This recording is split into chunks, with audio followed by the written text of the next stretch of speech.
The Radio Memories Network is brought to you in part by Liberated Syndication. Podcast publishing made easy. Libsyn.com. That's Libsyn.com. Agatha Christie and George Simeon present the best in mystery storytelling. Each show will be full of suspense, intrigue, and of course, mystery. Now let's join our featured mystery.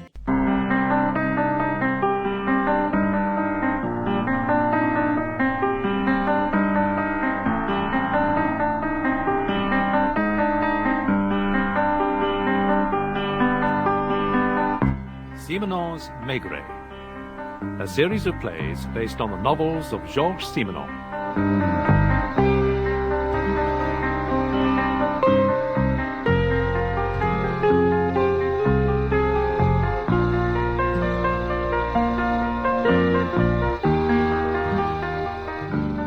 I would never have thought it, Jules. Thought what, George? That we two would be sitting in this spacious glass house in the middle of a large park, watching the rain teeming down and drinking water.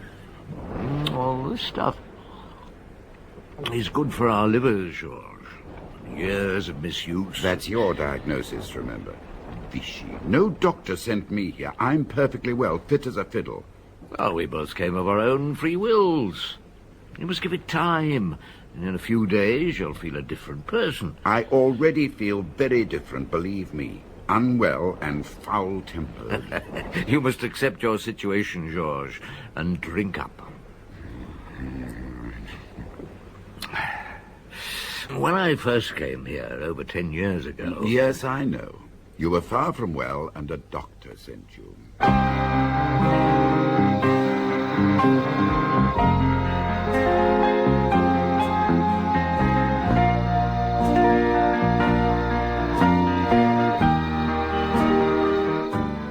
Maurice Denham as Jules Maigret and Michael Gough as Georges Simenon in Maigret Takes the Waters, translated by Eileen Ellenbogen and adapted for radio by Frederick Bradman. Oh, it wasn't any doctor, you know. It was my old friend Pardon. Louise and I were dining with the Pardons when I, well, to be honest, almost fainted. Without reason. Overwork, not enough sleep, too much drink. Probably a bit of each. Oh, it was June. Paris was sweltering. I was just turned 50 and felt 90. Pardon examined me immediately after dinner. There was nothing seriously wrong. And he suggested the cure at Vichy. For 3 weeks, under the care of our friend Dr. Rian. And you didn't try to wriggle out of it, find excuses? No, Georges. Like you, I accepted my fate. You mean you were Shanghai? Well, for my own good. Within a week that June, I found myself sitting in this park, Louise by my side, watching the people come and go. Now, one evening in particular, the municipal band playing and the shadows lengthening across the green. Do you realize, Jules, it's been 5 days? I feel as if I've lived here all my life, Louise. Vichy's that sort of a place, a kind of second home. There she is again. A lady in lilac. And she's got her white shawl on, I see. I wonder, is she a widow? No, I don't think so. That face is an old maid's face. What age is she, 40, 50? Hard to tell. Do you think she's deaf? Deaf? Why? Yes, she could be. I mean, she doesn't seem to see or hear anything. No, not the music, certainly. On the other hand, she doesn't move with that carefulness I've noticed in the deaf. She should be in a nun's habit, don't you think? I'd say she likes her own company, likes solitude. And comes here every year, or twice a year. Oh, no, I don't think she's a visitor. She belongs. This is her town. What a way for us to go on. Do you think other people are doing the same about us? Well, so long as nobody recognizes me, I don't mind. Would you like a little stroll? No, I'd sooner sit here and have a pipe. You go if you want to. I'd like to. Just for 5 minutes. All right.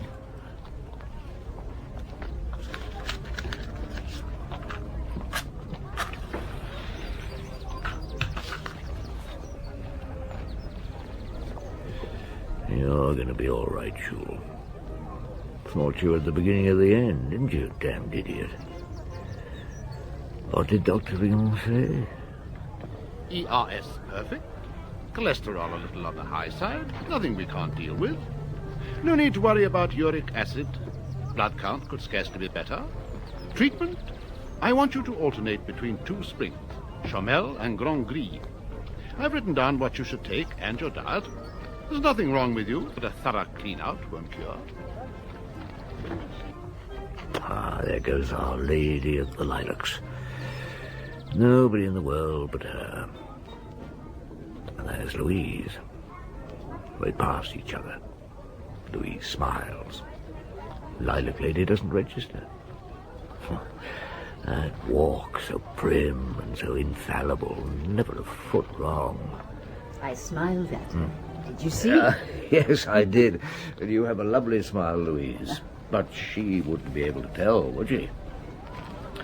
I suppose she must know somebody. We should have her followed, perhaps. Oh, it's a lovely evening. You're not finding it too awful, Jules? Awful? No, that's the last thing. It's another world. I enjoy the strangeness of it. And something else, this summer in Paris, I had the feeling that everybody I knew was younger. Oh. Or that I was older than everybody, even old Yucard. Terrible. Now I'm already beginning to feel quite a young 50-year-old, and that's something. Now, come on, my girl, let's have a brisk walk back to the hotel. We're staying at that same hotel, I take it, Jules. No, where else could we stay? It hasn't changed. Go on, you have my interest. The Lady in Lilac. Well, Louise and I had gotten, as our Yankee friends say, into a steady routine. Louise insisted on taking the cure also. 2 glasses of the Gris Spring in the morning, walks, a light diet, 2 glasses here at the Chomel in the late afternoon. And never a glass of wine? No, naturally not. And we watched our fellow cure-takers and wondered about them. And, of course, the Lady in Lilac still teased us. We always noticed her. We even noticed that she didn't appear one evening in the park, not to listen to the band. And you then discovered that she was the best con woman in that part of France. You've a point there, Georges. I've never considered. Do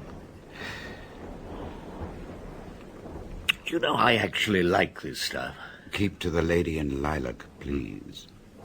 We didn't get up all that early, and I'd sit around in my pajamas, drinking coffee, eating croissants, reading the local papers, and the Daily Journal de Clermont-Ferrand. Now, the morning after Our Lady of the Solitudes had not visited the park in the evening...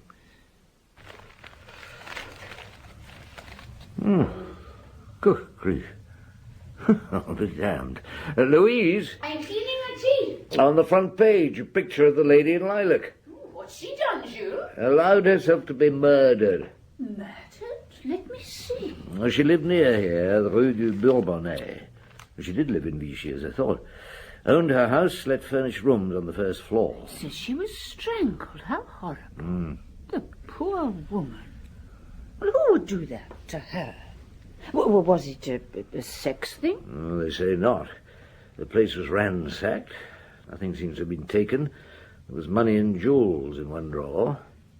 2 of her lodgers found her yesterday morning in her sitting room. Who's in charge of the case? Oh, how should I know? You mean that you don't want to know? No, it says here something about the super in charge of the Department of Criminal Investigations being one Lecoeur. Probably the Lecoeur who was with me in Paris at one time. Will you be paying him a visit?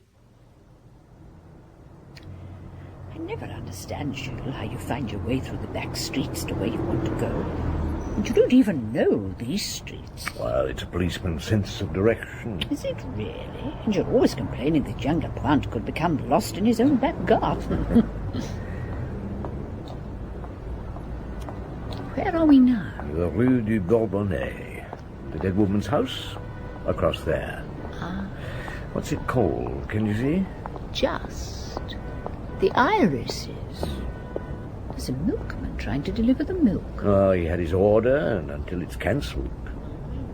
The irises, not the lilacs. A pretty house. Chief Inspector Maigret. Yes? Sir, Divisional Inspector Lecour sends his compliments and asks you to join him at the scene of the crime. Ah. Where shall I wait for you, Jules? Well, the usual place at the spring. I won't be long. All right, young man, lead on. Did you know I was here in Vichy? The Vichy police picked up your name on the hotel registration form, and of course they've seen you around in general with Madame Maigret. I do hope she's well. Oh, she's fine, and waiting for me. I'm the one here for the cure. Yes, I guess so, Chief. But I wondered if you'd be interested. It's not a run-of-the-mill murder. Nor is there such a thing. All right, Lecour, my old friend, who was she? Hélène Lange, unmarried, 47, born at Marcilly, near La Rochelle. Mother and father dead, but I've discovered she had a younger sister, Francine Lange, unmarried, owns a hairdressing establishment in La Rochelle. She's been in Mallorca on holiday. I got hold of her, and she's on her way here. This room, the dead woman's parlour, I take it? Yes, Chief. The photographs are of her. Yes, so I see. Only of her.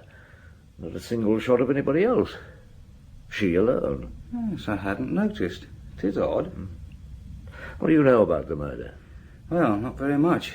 The night before last, Hélène Lange had supper alone, 2 boiled eggs, washed up and went out. She was wearing a lilac-coloured dress. And over it a white shawl. Yes, that's so. How do you know, Chief? Well, my wife and I saw her sitting in the Chamel Park the night before last, about 9:30. She was alone. Well, she was always alone. That sounds as if you knew her. Well, Louise and I had noticed her, the lady in lilac, we called her. Very solitary lady, and I suspect rather out of the ordinary. She had a way of walking as if there wasn't a soul within 10 metres of her. Yeah, but do go on, Lecour, it's your case. Well, there's a couple from Grenoble have 1 bedroom on the first floor, the Maleskis. Madame Virvo has the other. She's 60-odd and very self-important, a duchess in disguise. Well, the Maleskis are very nice. They stay here every year for a few weeks. Well, the night of the murder, they were at the cinema, got back about 11:30. Hélène Lange's shutters were closed, as usual, but they noticed that the light was on in her living room. Did they hear anything? Well, Malesky not. His wife thought she heard a murmur of voices, but she's not sure. Well, they went to bed and slept undisturbed. The Dowager Duchess was out playing bridge. She walked home, and she swears that as she came round the corner, she almost bumped into a man hurrying away. Well, he put his hand over his face to avoid being recognised, according to our witness, and was very tall and powerfully built, with a chest like a gorilla. What do you think? Well, she knew about the murder when I spoke to her. She could have a vivid imagination, but no, I don't think she invented the man. Endowed a hurrying home passer-by with a dramatic quality, eh? Still, stranger chances have occurred. And when she arrived at the Irises? Well, all the lights were out and there wasn't a sound. Madame Virvo went to bed in a state of shock. One doesn't bump into a giant rushing away from the scene of the crime every day, does one, Chief? No. Who found the body? Well, the Maleskis called the police when they found the dead woman's room shut up and not a sound. And they had to break in. The key to the living room door was missing. The other rooms were locked from the inside. They found her in this room. You've read the newspaper reports, I take it? Yes. Strangled. Not touched otherwise. Nothing taken in the house, but everything turned upside down. I wonder what he was looking for. She lived here for long? Yeah, 9 years. She bought the house then. I've been in touch with a lawyer. She paid for the place with cash. A small suitcase of notes. He's never known it happen before or since. Did she have a bank account? No, I mean, not then. Yes, with the Crédit Lyonnais. A young Dissel has just got back from there. Come and tell the chief what you found out, Dissel. Yes, Inspector. Shall I come in? Well, it would save us straining our ears. Yes. She was worth just over 500,000 francs, Chief. She was a rich woman. Rich and single. Tell me, Dissel, did she pay money into her account regularly? Well, Chief, not on a set day. But she paid in a basic 5,000 francs a month, the manager told me. And during the season, when there was money coming in from her lodgers, a few thousand more some months. The 5,000 francs, was that in cash? In cash, Chief. Okay, thank you, Dissel. Thank you, my boy. As always in cash. The postman tells me she received very little post. Nothing, really, except circulars and bills. Thank you, Chief. And the neighbours say she never had a visitor. Oh, they'd know, wouldn't they, in a street like this? Well, the Moleskis have stayed here for a few years now, but as they say, they know nothing of her. They've only ever been in this room, her part of the house, once, for 2 minutes. It adds up. Solitary and secretive flicker. And who killed such a woman, and why? And who gave her the money? Did she ever leave Vichy? Yes, she did, so it seems. For a day or two at a time, each month. Once again, at different times. Do you know how she travelled? No, not for sure. But the couple next door say she was collected by a taxi, so it'll be easy enough to find out. If she went by train, I think it'd be worth your time to find out where she went. And when she got back, did she pay money into the bank? Yes, I'll do that, Chief. Could it be blackmail, do you think? Perhaps she was paid to be solitary and silent. Now, I must be on my way. I'm late for my first class as it is. I waited for you to arrive, Jules, before I took my first class. Didn't seem right without you. After all, it is your cure. It is my cure, but thank heavens it isn't my case. Is it difficult? Probably unsolvable. The sister should help when she arrives.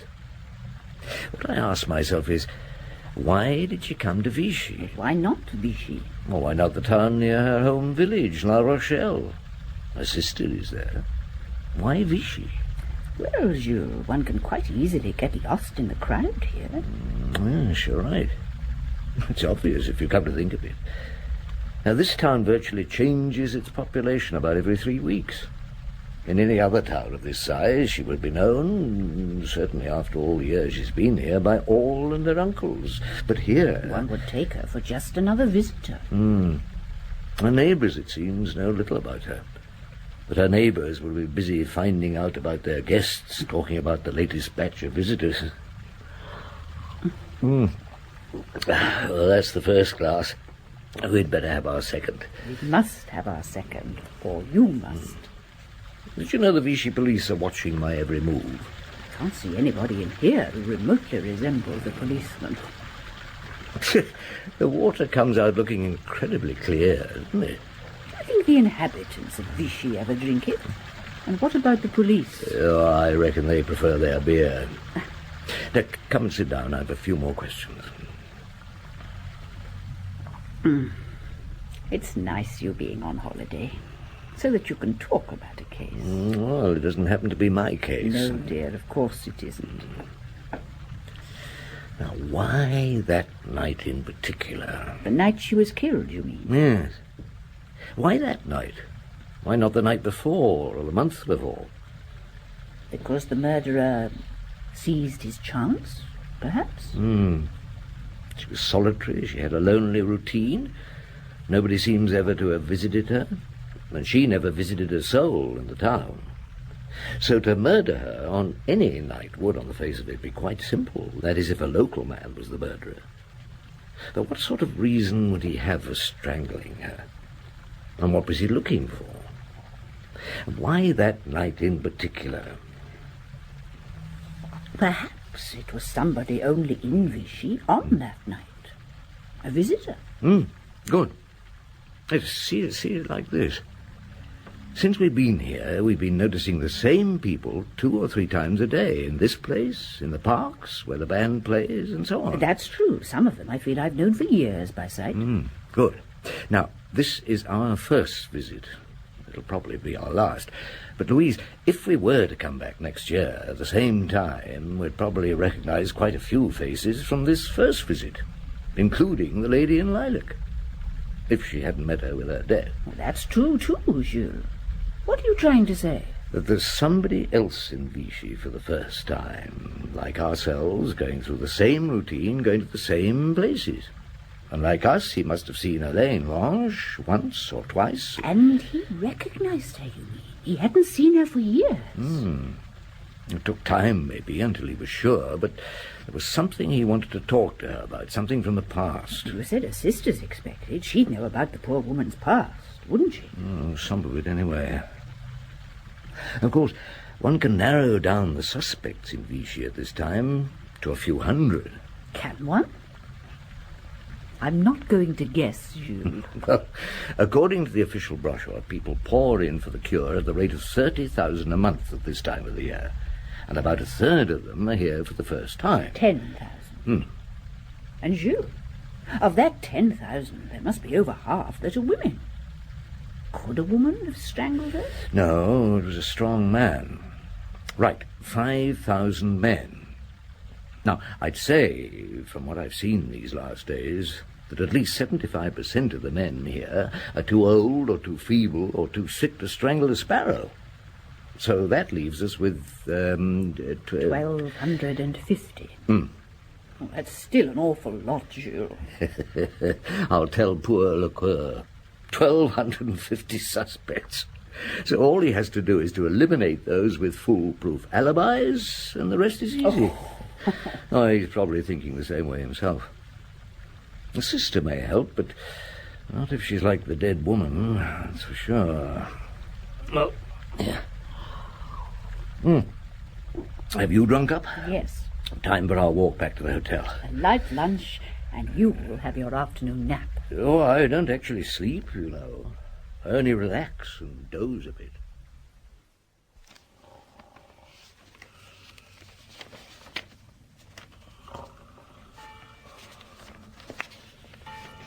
If I said, Jules, you were asleep and snoring, he'd say I made it up. Now, who can that be? Yes. Ah, Madame Maigret, I'm Inspector Lecoeur. Is, Yes. See for yourself. I was passing. I need advice. I'm sorry, I'll come back. I think it would be as well. He is here to rest, monsieur. What's going on? Inspector Lecoeur has called Jules, but he'll come back later. Yeah, I was just passing the hotel, Chief. Oh, well, do come in. Do shut the door, Louise. What's happened? You do have a chair, Inspector. Fell sound asleep. Got a problem, have you? Well, in a way, yes, or rather, it could be a problem. You found the murderer, and it's turned out to be the mayor. If you knew our mayor, I'd happily arrest him. No, it's the sister, Francine Lange. She's here, and she's identified the body, and now I'm on my way to talk to her. You see, she's quite a handful. Does she like her dead sister? Doesn't open her mouth? Well, with Madame Maigret here, it's hard for me to speak my mind. Oh, monsieur, my husband and I have discussed every single type of human being at one time or another. I'm immune to shock. Thank you, madame. Well, she's as unlike her sister as a woman can be. I suppose she must be 40, but she looks younger. She's blonde and with one hell of a figure. And she's wearing a sort of see-through dress, and she's not wearing a bra. She's not married. She told me she knew too much about my sex to marry any of us. I take it you're sure she is the sister. Oh, yes, quite sure. You see, I thought, Chief, that with you in the room, life would be easier. I mean, she's decided that she can treat me as she treats all her men, I imagine. And you think she's likely to treat me differently? Well, I think you'd know how to treat her differently. You are Maigret from Paris. There, you see, Louise, the reputation I have with the ladies. And those who are not ladies also. Well, to the non-lady then, Lecoeur. Louise, I'll see you at the park at 5 o'clock. If you're through with Francine by 5. I've never been in my sister's house, you know. Yes, so you were saying, mademoiselle. And this is where she didn't entertain the gentleman friends she didn't have. The old maid's parlour. She entertained one gentleman recently, mademoiselle. One too many. Do you think I killed my sister? She was brutally strangled, although she fought hard against her attacker. Yes, she would. Have you any idea? We've no idea who it was, no idea why it happened. Will you tell us what you know about your sister? When did you last see her, for instance? 6 years ago. She came to La Rochelle, turned up out of the blue. Now tell me what you know of your sister's background, Francine, as a young woman. She went to secretarial college in La Rochelle, then she worked there. Then when she was about 23, she went to Paris and worked as a secretary. I followed her there a few years later. Do you remember where she lived in Paris? Oh, yes, well. She had a very nice flat in the Rue Notre-Dame de Lorette. She must have been earning well. Or somebody was paying for it. If they were, they weren't getting value for their money. I've liked men. I still do. Elaine, never. I don't think there was ever a man in her life. And yet I take it you got on well enough? When we saw each other, yes. I turned to her once, and she was a real sister that time. You were in trouble in Paris? 15 years ago. I had a child, a boy. Elaine found foster parents for him on a farm in the Vosges. We both used to go and see him. He was nearly 3 when he drowned in a pond. It seems, mademoiselle, that your sister led a very lonely life. Ever since she was a girl, she was happiest on her own. It could be maddening. She had such a very good opinion of herself, a sort of being self-satisfied. Self-satisfied? She looks it in all these photographs of herself, don't you think? Somebody took them, mademoiselle. I wish I knew who. Well, I took that one. A boyfriend of mine took that. The others? Probably she stopped somebody and asked them to hold the camera. If it was what she wanted, she wouldn't hesitate, believe me. Presumably, mademoiselle, you've no idea how your sister lived. I know she owned this house. I imagined always she lived by letting rooms. Well, you'll be surprised. She left no will, it seems, mademoiselle. You were therefore her sole heir. Yes. Yes, I would be. Let me know, will you, when I can bury her?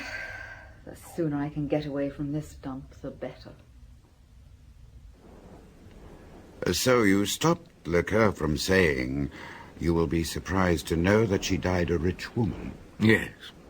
I explained to him afterwards.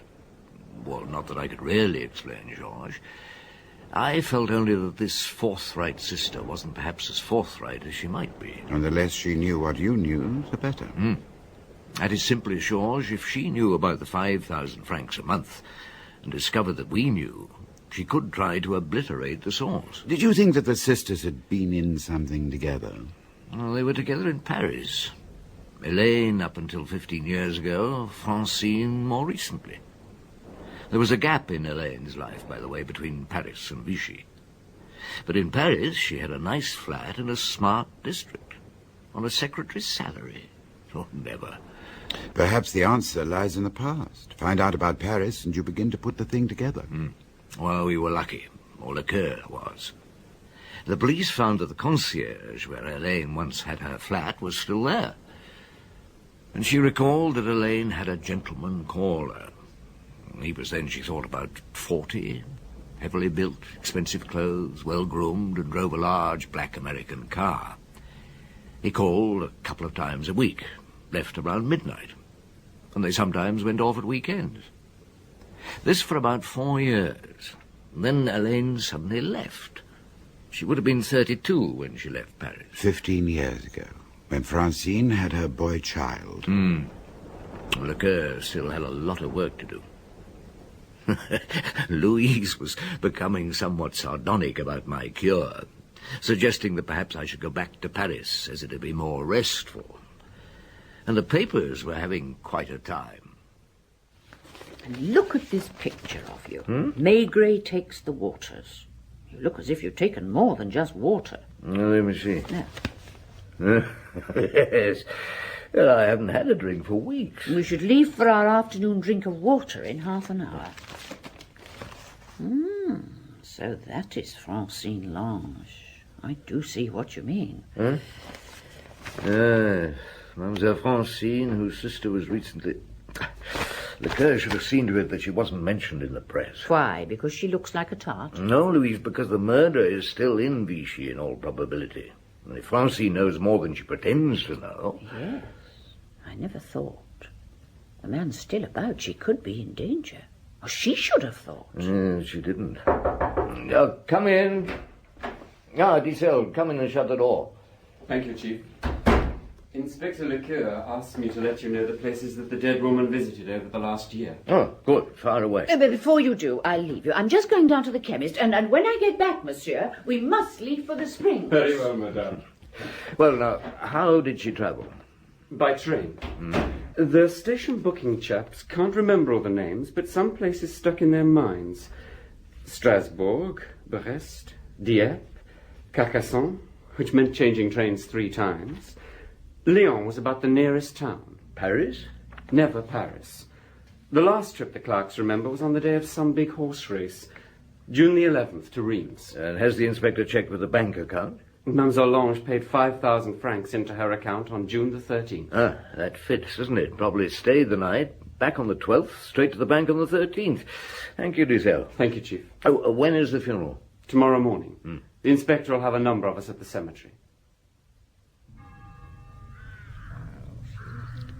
That was certainly a quiet funeral, Jules. The quietest. Yes, the lodgers, one neighbour, Francine, 2 reporters, and about 30 police in various parts of the cemetery. The sister. She looked very subdued. Something's happened to her. Walk on gently, Louise. I want a few words with the lady. All right. Don't be too long, though. Mademoiselle, my wife and I came to pay our respects. Thank you. I'm glad it's over. I'll leave this town this afternoon. So soon? What has happened, Francine? Nothing. I've just had enough. There'll be quite a deal of business to attend to still, won't there? Your sister died a wealthy woman, as you must know.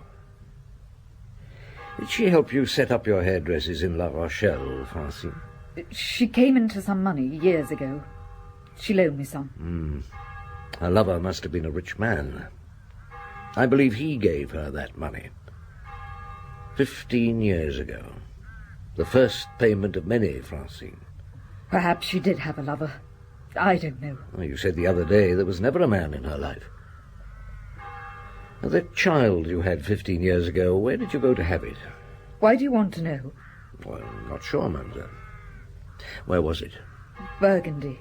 A village called Ménil-le-Mont. And your sister went with you? I told you. She was a good sister at that time. Why are you frightened, mademoiselle? You are, aren't you? Are you afraid of the man who killed your sister? I had a phone call this morning. He threatened me. So I'm going to clear out. If he wants to kill you, Francine, he'll not stop trying when you leave Vichy, will he? You'll be just as good a target in La Rochelle, won't you? This lady is Madame Dubois, Chief.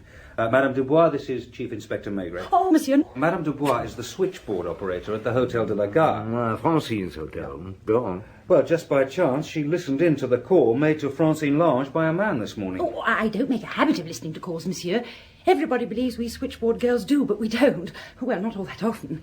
Mostly we're too busy, and most calls are too boring to bother with. Yes, but this morning you did because... I wasn't busy, and the man had an odd voice. And he was in a phone box, and he wasn't the boyfriend phoning from La Rochelle. Yeah, and the conversations with the boyfriend were interesting. Oh, they were hair-raising, monsieur. Yes, but what did this man say, madame? He asked if she was Francine Lange. She said yes, she was. He went straight on and said it was of the utmost importance that she should stay on in Vichy for a few days, in her own interest, and he would be in touch again. Then he finished by saying that there'd be a great deal of money in it for her. Thank you, Madame Dubois. Tell me, did he have an educated voice? I mean, you said it was odd. Oh, the voice of an educated Parisian, monsieur. Odd, because it was wheezy. I had a friend once who was an asthmatic, and she used to wheeze just like that. Yeah, I know what you mean. Well, that is invaluable, eh, Liquor? And from a phone box, are you sure? Oh, yes, quite sure. The public telephones have a certain sound to them. And when he asked me if there was a Mademoiselle Lange staying in the hotel, he hadn't closed the box door. You could hear the traffic. Then he closed it. Yeah, I've had a number of other hotels checked on, Chief. He phoned 7 asking for our girl before he was lucky, and they, too, were sure it was from a phone booth. You do know, monsieur, that Mademoiselle Lange left the hotel a few hours ago? Yes, madame, we knew. She was in a hurry, Chief. I'm told that she changed from her funeral black, paid her bill, and drove off in that smart little car of hers all in half an hour. Did she? So the offer of money if she stayed had the opposite effect. What was she frightened of, eh? I may be speaking out of place, but surely the man who phoned could have been her sister's murderer. I'm sure he was, madame. But he doesn't intend to murder again. I don't think he intended to murder the first time. Now, he wants some information. Elaine Lange wouldn't give it to him. Perhaps Francine will. Only, whatever it is, she, like her sister, is in fear of having to give it. Do you follow me, Luca? Yes, I think so, Chief. I wish I did. What sort of information does a man want so badly he'll kill for it? He'll kill a woman for it. That is of the utmost importance, madame. Luca, it's none of my business, but I think you should keep a watch on the phone boxes near the main hotels. You know what to look for, and he'll phone again. Now, I must have my last 2 glasses of the waters. Thank you, madame. It's been a pleasure meeting. Oh. You're looking round, Jules, as if you expect the lady in lilac to reappear. Makes me shiver. I'm sorry. I'm not sure what I'm looking for. I swear this water tastes more bitter this evening. It's the mood you're in. He must have an overriding obsession. For 15 years. He never meant to kill her, only to get her to tell him the truth. Or did he discover something so monstrous, so unforeseen that... I think you're actually sorry for her. Well, his world has collapsed, as they say. Already he's reduced to escaping his wife so he can make phone calls from boxes.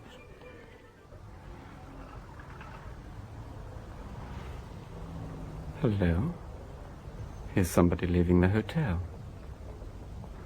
Big chap. Expensive suit. In a hurry. Heading straight for the phone box across the road. Better radio in.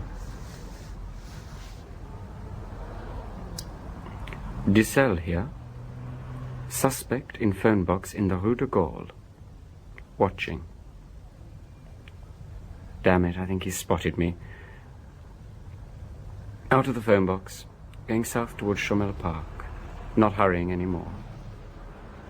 What's he up to? You think he's with his wife? Well, he can't phone from his hotel. How did he get away the night he visited Elaine? What was on at the Opera House, you know? I think it was Tosca. Women like Tosca, I'm told, more so than men. You could be right. But what sort of a man could love Elaine Lange? Jules, there's a man over there, standing watching us. So I see. The person I was looking out for, Louise, without realizing. Good evening, monsieur. Can I help you? Good evening, Monsieur Maigret. Madame Maigret. Monsieur. I am Louis Pellardeau. Do you mind if I sit? No, please, Monsieur Pellardeau. As you can hear, I'm sure, I suffer from asthma. And I was hurrying earlier, but then I gave the policeman following me time to catch up. It's that young sergeant, Jules. Dussel, isn't it? Oh, over there, I see. He won't interfere unless I call him. Well, monsieur, you have something to tell me. I hoped you'd be here. I have seen you in here in the evening, as I also saw Elaine Lange here one evening. We called her the Lady in Lilac. Good name for her. I hadn't seen her for 15 years. I'd no idea she lived here, and this is my first visit, so you see it was all fortuitous. I must warn you, Monsieur Pellardeau, whatever you say could be used in evidence. Yes, I know. I'll tell it all again to the local police, but I must speak to you first. You see, there's something I need to know. You're a clever man. You may well know the one thing. So be it. Elaine Lange was your mistress? Once, for some years. She worked for my firm. I've been married for 30 years. I was 40 when I met Elaine. It wasn't a very passionate affair, but I think I loved her. And did she love you, monsieur? There was only a glimmer of warmth in Elaine's nature, not enough for love. Although I believe that she would love our child well enough. Perhaps you knew she had a child 15 years ago. She said she went to Burgundy to Ménilmontant to have it? Correct. It was a son, Philippe. She sent me a copy of the birth certificate and said that she wanted never to see me again. I understood. She said she would devote her life to bringing the child up if I would support her and him. But I must not see him until he was of age. So she would disappear and she would let me know where to send the money. She reckoned correctly.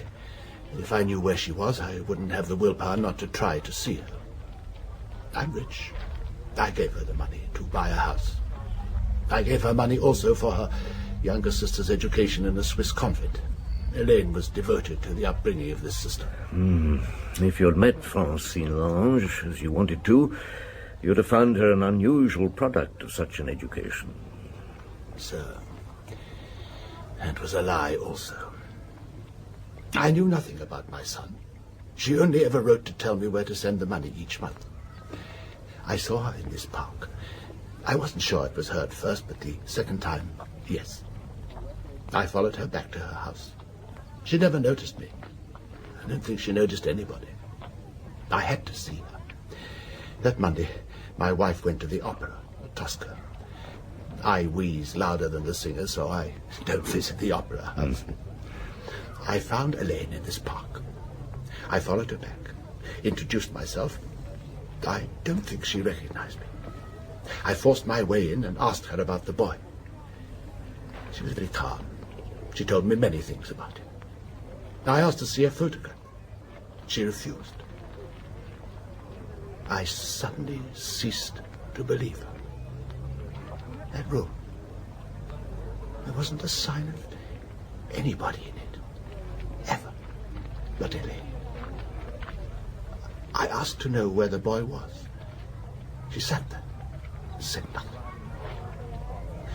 I opened her desk, some drawers, nothing. There wasn't a single thing. Letter, photo, school report, document. I took her by the throat to make her tell me the truth. I used too much strength. If only she'd shown a spark of feeling. Afterwards, I ransacked the other rooms. Nothing. Nothing. Was there ever a child? Is he long dead? Or an imbecile? I still wanted to know. So I tried the younger sister, and then I realized I was being watched. I'll tell you, monsieur, what I believe to be true. You never had a son. What? Francine gave birth to a son at Meunier-le-Mont. She had it fostered, and it drowned when it was 2. Elaine registered it as hers. From then on, both sisters sat back and let you pay. Elaine's plan, I suspect. Practical and simple. Monstrous. Monstrous. For 15 years, I believed I had a son. He was quite right. It was monstrous. Ah, here's Louise. Come to see that we're drinking our medicine. Have you both finished? Jules? Georges? No, sit down, my dear. I haven't finished my drink or my story quite. Which story, Jules? When I last came here to take the waters. Oh, that. Those 2 terrible women. That poor man believing he had a son. It was in this park, wasn't it, Jules? Yes, just over there. He told us his story while Lecoeur and his chaps gathered to take him away. What happened to him?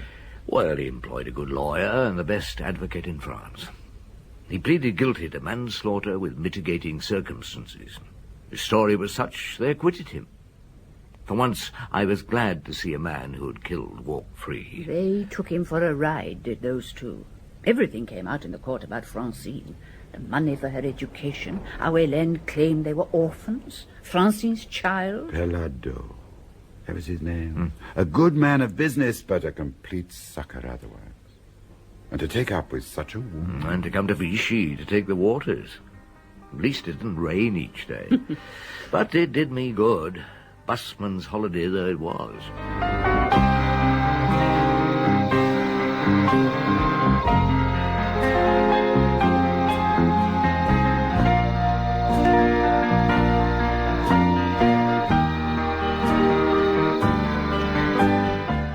In Maigret Takes the Waters by Georges Simenon, translated by Eileen Ellenbogen and adapted for radio by Frederick Bradnam, Maigret was played by Maurice Denham and Simenon by Michael Goff.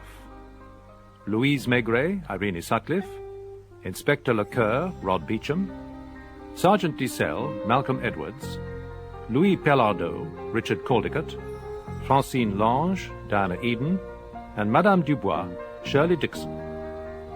The play was produced and directed by Christopher Venning.